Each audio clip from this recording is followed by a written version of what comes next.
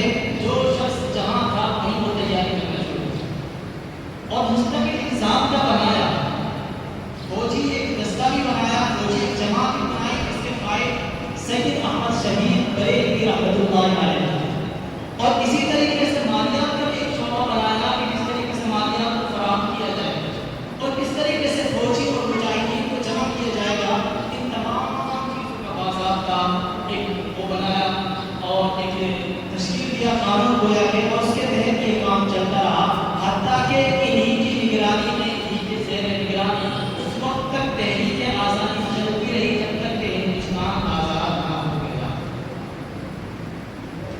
اسی کے ایک فرد ہیں شیخ الہند مولانا محمود الحسن دیوبندی. اسی کے ایک فرد ہیں مولانا عبید اللہ سندھی. اسی کے ایک فرد ہیں مولانا حسین احمد مدنی. اسی کے فرد ہیں مفتی کفایت اللہ. اسی کے فرد ہیں مولانا عبدالکلام آزاد صاحب. ان جتنے بھی علماء کرام تقریباً وہ سب اسی کے فرد ہیں. تو یوں یہ تحریک آزادی چلی ہے. نہیں شاگرد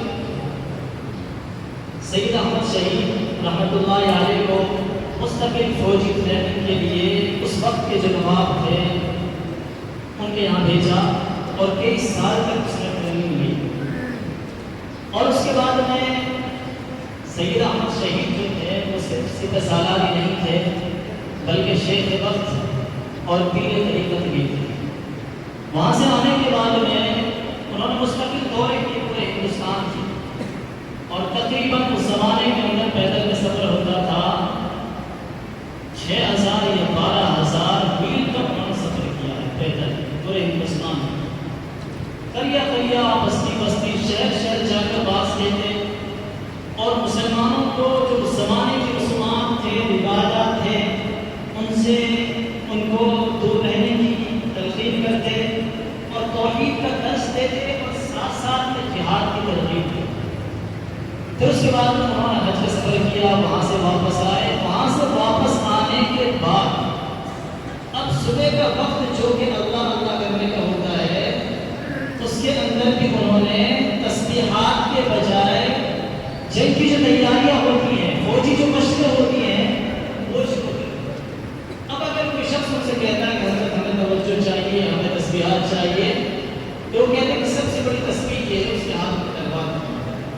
اور یہ تیاریاں چلتی رہی اور جب تیاری کافی حد تک مکمل ہو گئی تو انہوں نے یہاں سے سفر کیا اور سرحد میں جا کر سندھ میں جا کر انہوں نے اپنا ایک مرکز بنایا اور وہاں سے انہوں نے جہاد کا آغاز کیا.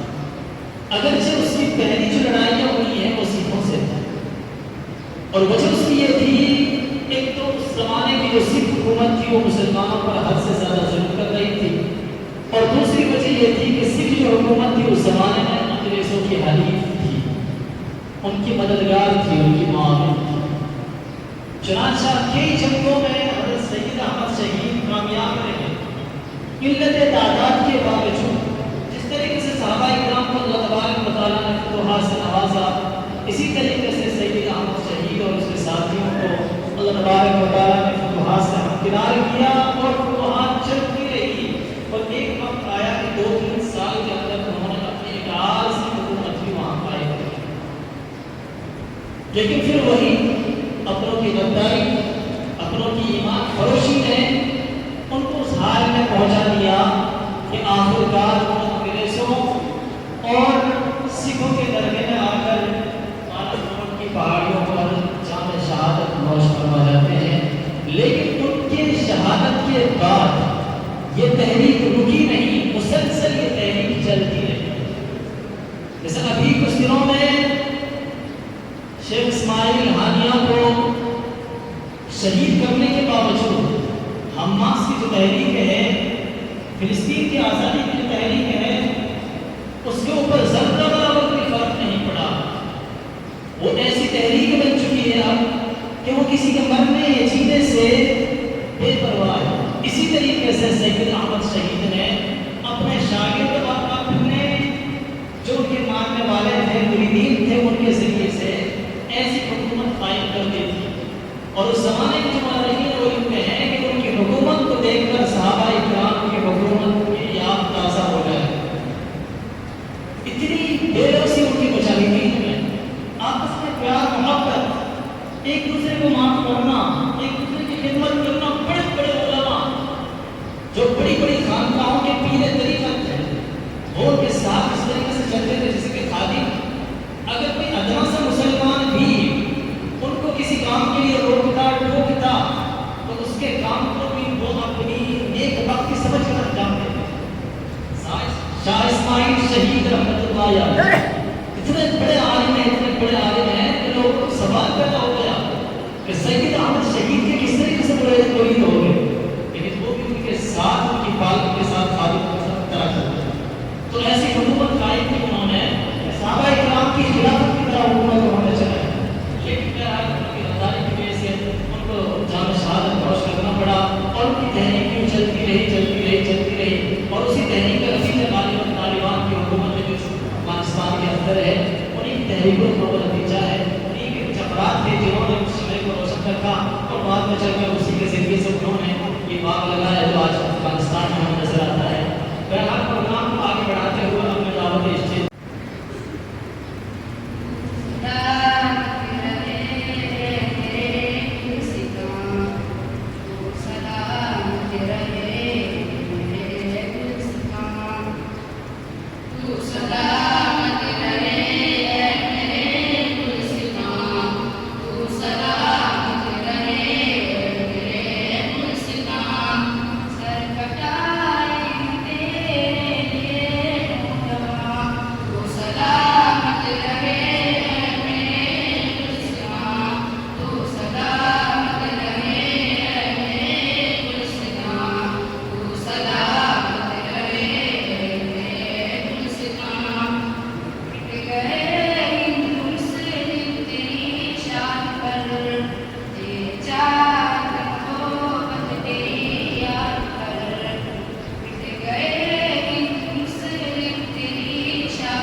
یہ وہیں پر تبورائی اور پورے شہدا ہے. اس نے وقت سے بہت پہلے مسلمانوں کے لیے نصب العین کا اعلان فرما دیا تھا. وہاں تک پہنچنے کے لیے دوسروں کو یہ پر صحابہ سے انتظار کرنا تھا. عبد العزیز کا فتویٰ کیا تھا؟ وہ ایک طرف کے بیانات کی دشمنوں کے نقل تمنا میں گر پڑی. انگریزوں کی نیندیں حرام ہو گئی. جگہ جگہ آزادی کے شعلے بھڑکنے لگے. جگہ جگہ آزادی کا پرچم لہرانے لگے. سینوں میں ولولے مچلنے لگے. حوصلوں نے انگڑائیاں لینا شروع کر دی. مسند دس پر بیٹھ کر قرآن و حدیث کا درس دینے والے علماء اکرام خانقاہوں میں بیٹھ کر اپنے پوری جگر سے سمے اسلام کو روشن کرنے والے مشائخ کے نظام اپنے مدرسوں اور خانقاہوں کو چھوڑ کر میدان میں آ گئے اور فرنگیوں کی خیام محاذ بنا کر منزل کی جانب یہ سر و سامانی کے عالم میں نکل پڑے. میں اکیلا ہی چلا تھا گھر میں منزل مگر میں اکیلا ہی چلا تھا گھر میں منزل مگر وہ آتے گئے گھر وہ بنتا گیا. حضرات یہ واقعہ ہے کہ اگر ہندوستان کی جنگ آزادی میں علماء حصہ نہ لیتے تو ہندوستان کوئی بھی آزاد نہ ہوگا. اگر یہ سلاطین آزادی نہ ہوتی تو تحریک آزادی نہ چلتی, تحریک بالاکوٹ نہ چلتی, تحریک عشق ایمان نہ چلتی, تحریک خلافت نہ چلتی, ہندوستان چھوڑو تحریک نہ چلتی, مقدمہ وہابیان نہ چلتا, امبانہ سازش کیس نہ بنتا. البتہ علماء اکرام ہی نے اپنے پوری جگر سے روس سے آزادی کی جناب بندی کی ہے اور اپنے مقدس لہو سے شجر آزادی کو سیتا اور قربان چلایا ہے.